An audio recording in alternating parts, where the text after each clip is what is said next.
Today, we are going with something a little different, a creamy peanut dressing that is rich, bold, and comes together in no time. It is simple, full of flavor, and works with so many dishes.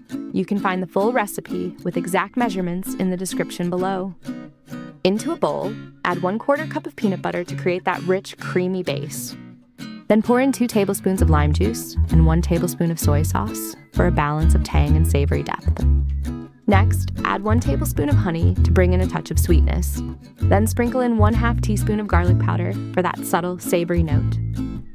Now pour about a tablespoon of warm water to thin the sauce. And if you like a bit of heat, add 1/2 teaspoon of chili flakes, which is completely optional.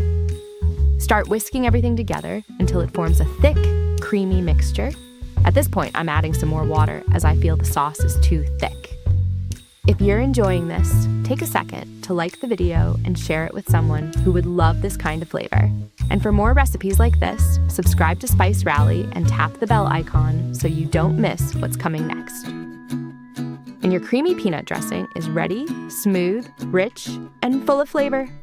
This makes about 1/2 cup, perfect for bowls, noodles, or as a dip. Give this a try and see how easily it adds something extra to your meals. Thanks for watching, and I'll see you soon with more recipes where it's all about flavors made simple.